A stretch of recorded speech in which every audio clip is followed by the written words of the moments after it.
Welcome once again. अब हम अपने नेक्स्ट टॉपिक को कंटिन्यू रखते हैं। अभी हमने थोड़ी देर पहले देखा था अबाउट द एंडोस्पर्म।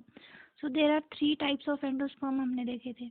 अब हम इसको कंटिन्यू रखेंगे और आगे हम पढ़ेंगे। हमारा टॉपिक है डाइकॉट एम्ब्रियोजेनी, कि डाइकॉट जो प्लांट्स होते हैं, सीड्स होते हैं, उनका एम्ब्रियो कैसे फॉर्म होता है। और फिर हम देखेंगे कि मोनोकॉट्स का एम्ब्रियो कैसे फॉर्म होता है। देखो, सबसे पहले हमने एंडोस्पर्म के बारे में पढ़ लिया है। तो एंडोस्पर्म जो है वो पहले बनता है, उसके बाद एम्ब्रियो बनता है। अगर ये श्योर है कि एंडोस्पर्म जो उसका फूड है वो तैयार है, तभी जो एम्ब्रियो, ये जाइगोट से एम्ब्रियो, उसकी डेवलपमेंट होगी। और जो जाइगोट से एम्ब्रियो की डेवलपमेंट होती है उसी को हम एम्ब्रियोजेनी बोलते हैं। और कैसे होती है वही हमने इसमें देखना है। तो यहाँ पे देखिए लिखा है साफ साफ, that is embryo is the young future of spring. Okay, which in seed plants develops inside the mature fertilized ovule or seed. It is formed from zygote. zygote से बनेगा embryo, और formation of embryo from zygote इसको बोलते हैं हम embryogeny. अब यहाँ पे लिखा है, it begins at the micropylar end. Micropylar and की तरफ ये बनना स्टार्ट होता है। 2 एंड हमने पढ़े थे, एक माइक्रोपाइलर और दूसरा चैलेंजर। तो माइक्रोपाइलर एंड की तरफ ये बनना स्टार्ट होता है। Of embryo sac only when a certain amount of endosperm has been formed. जब तक एंडोस्पर्म यानी नहीं बनेगा तब तक एम्ब्रियो की डेवलपमेंट हो ही नहीं सकती। पहले श्योर है एंडोस्पर्म बन गया है, उसके बाद जो है वो जाइगोट की डेवलपमेंट एम्ब्रियो में होने लगेगी धीरे धीरे, ठीक है, या एम्ब्रियो की डेवलपमेंट जो है वो होने लगेगी। अब दिस एश्योर, क्योंकि ये एश्योर करता है कि उसको प्रॉपर फूड जो है वो सप्लाई हो चुका है टू द डेवलपिंग एम्ब्रियो। अब early embryo development is similar in both dicots और मोनोकॉट्स में अर्ली एम्ब्रियो डेवलपमेंट सिमिलर होती है। देखेंगे कैसे। अब देखो, एम्ब्रियो डेवलपमेंट जो है इसमें मेरोब्लास्टिक होती है। मेरोब्लास्टिक बोलते हैं क्योंकि जाइगोट से बनता है, ठीक है।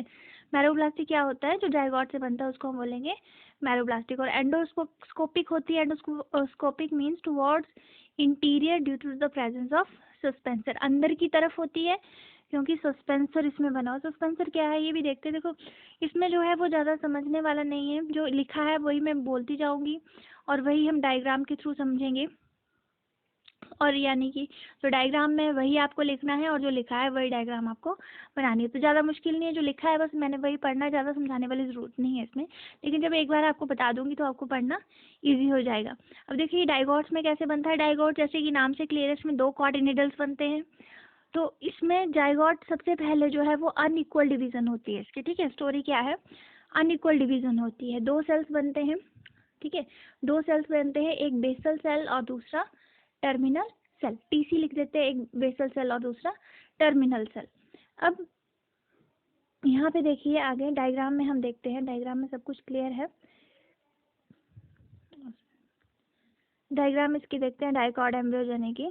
देखिए यहाँ पे देखो, जाइगोट जो है वो दो अनइक्वल इसमें डिवाइड होगा। जो बड़ा है वो बेसल सेल है, ठीक है। अनइक्वल है ना, तो एक बड़ा है एक छोटा है। जो बड़ा है वो है बेसल सेल, उसको हम सस्पेंसर सेल भी बोलते हैं।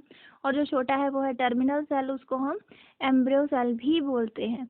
अब देखिए बेसल सेल, इसमें लिखा हुआ है कि बेसल सेल जो है उसकी डिवीज़न होती है, ट्रांसवर्स और वर्टिकल डिवीज़न। ट्रांसफर और वर्टिकल डिवीज़न उसकी होती जाएगी अंडरगो ट्रांसवर्स डिवीज़न, ठीक है। ट्रांसफर डिवीज़न इसकी होती है पहले, जो कि 6 to 10 सेल्ड फिलामेंट बनाता है, जिसको हम सस्पेंसर बोलते हैं, ठीक है।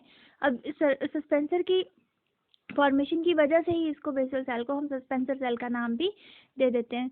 अब जो फर्स्ट सेल है, जैसे आपको दिख रहा है ना इसमें, जो फर्स्ट सेल है वो काफ़ी बड़ा है, ठीक है। ये वाला सेल, ये वाला सेल काफ़ी बड़ा है सस्पेंसर का। इसी को हम बोलते हैं हॉस्टोरियम, इसको हम बोलते हैं हॉस्टोरियम। यहाँ पे लिखा हुआ है हॉस्टोरियम, ठीक है, जो बोल्ड लेटर्स में लिखा हुआ है। आगे सस्पेंसर जो है वो किस काम आता है, वो एम्ब्रियो को पुश करता है एंडोस्पर्म में। जो एम्ब्रियो जो बनने जा रहा है आगे, सीडलिंग जो उसमें कन्वर्ट होगा, तो उसको एंडोस्पर्म, जो उसको फूड लेडन, जो उसका फूड है उसके अंदर इसको पुश करता है। और the last cells of suspensor, उसको हम बोलते हैं, बोल्ड लेटर्स में लिखा है देखिए फिर से, हाइपोफाइसिस। और जो ये वाला सस्पेंसर का लास्ट सेल है उसको हम बोलते हैं हाइपोफाइसिस। और नीचे कौन सा सेल है, ये टर्मिनल सेल, और इसको हम एम्ब्रियो सेल भी बोलते हैं, हाइपोफाइसिस। तो इसका सस्पेंसर का फर्स्ट सेल जो होगा वो काफ़ी बड़ा है, उसको हम हॉस्टोरियम बोलेंगे। और जो लास्ट सेल उसको हम बोलेंगे हाइपोफाइसिस।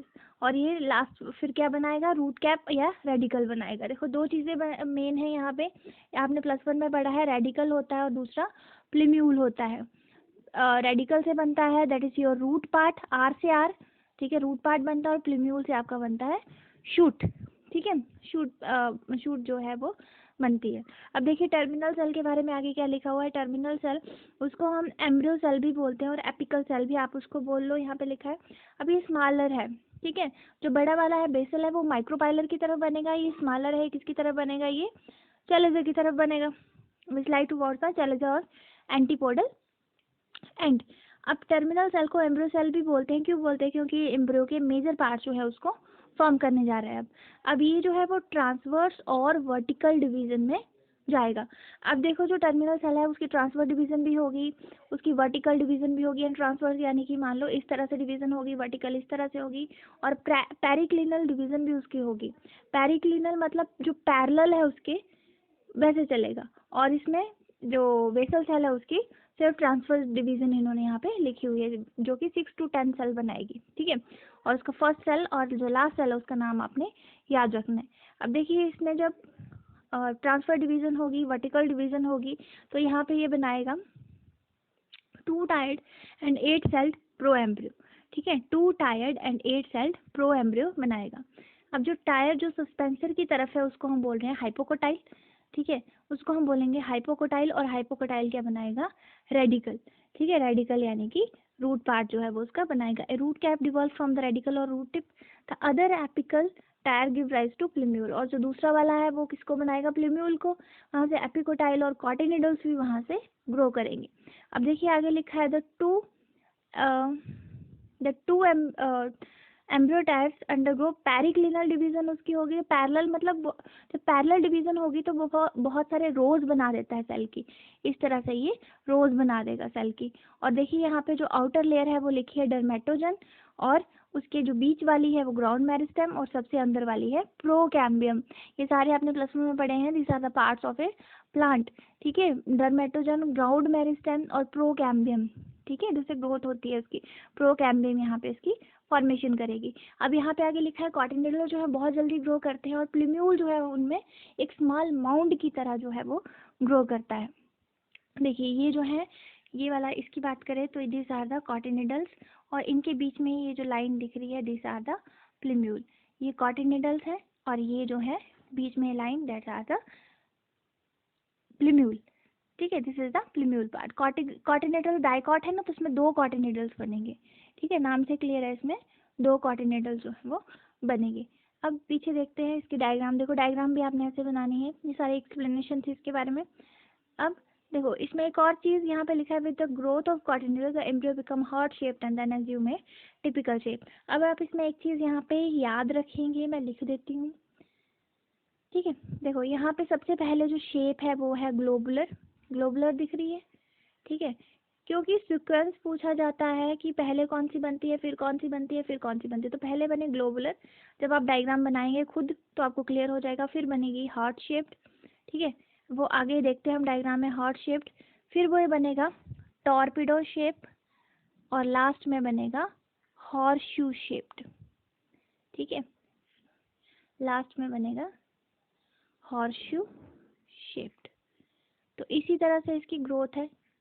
पहले आपने क्या करना है, पहले आपने डायग्राम समझनी है, डायग्राम समझ लो, जो डायग्राम में आपको दिखाया गया है वही आपने लिखना है, बाकी कुछ नहीं लिखना है आपने। तो देखो यहाँ पे सबसे पहले जाइगोट है, उसकी 2 अनइक्वल डिवीजन हुई, मैं फिर से रिपीट करने जा रही हूँ, 2 अनइक्वल डिवीजन हुई, एक बड़ा सेल है दूसरा छोटा सेल। जो बड़ा सेल है उसको हम बोलते हैं बेसल सेल और सस्पेंसर सेल, जो छोटा वाला सेल है उसको हम बोलते हैं टर्मिनल सेल और द एम्ब्रियो सेल।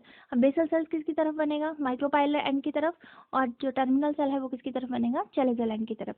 अब बेसल सेल जो है वर्टिकल डिवीजन होगी, उसमें 6 to 10 सेल फिलामेंट बनेंगे। जो ऊपर वाला सेल है इसका बड़ा है, उसका क्योंकि उसका वैक्यूल बड़ा है, उसको हम ऑस्टोरियम बोलेंगे। अभी ये सिर्फ सस्पेंसर की बात हो रही है, ठीक है, और जो नीचे वाला है वो उसको हम हाइपोफाइसिस बोलेंगे। अब नेक्स्ट आते हैं हम about the terminal cell. Terminal cell की बात करें तो इसमें फर्स्ट ट्रांसफर डिवीजन होगी, वर्टिकल डिवीजन होगी, पेरिक्लिनल डिवीजन होगी। तो इस तरह से ये radicle, root part, plumule, shoot part, cotyledons, epicotyl, ये मैक्सिमम पार्ट बनाएगा एम्ब्रियो के, इसलिए इसको एम्ब्रियो सेल भी बोला जाता है। देखो यहाँ तक हो गया, पहले ग्लोबुलर था, ठीक है, ग्लोबुलर था, नेक्स्ट पेज पे आए तो फिर ये हार्ट शेप्ड का हो जाएगा, ये देखिए ये हार्ट शेप हो गया, ठीक है, फिर ये टॉर्पिडो शेप है, और ये लास्ट में हॉर्सशू शेप्ड है। और सस्पेंसर जो है वो किसके लिए बना है, जो एम्ब्रियो है, ग्रोइंग एम्ब्रियो है, उसको किस में पुश करता है, एंडोस्पर्म के अंदर पुश करता है, ठीक है, क्योंकि उसको वहाँ से फूड लेना है, फूड लेगा तभी वो अपनी आपको ग्रो कर सकता है, तो उसको उसमें पुश करेगा। तो इस तरह से आप डायग्राम जो है वो बना लेंगे। देखिए ये ओव्यूल की डायग्राम है, इसके अंदर जो है वो इसका एम्ब्रियो जो है वो ग्रो हो रहा है, लास्ट में 2 कॉटिनेडल्स बन गए, तो ये डाइकॉट एम्ब्रियोजनी है, ठीक है। तो अगर पेपर में आएगा तो आपको इसी तरह से लिखना है। Thank you class.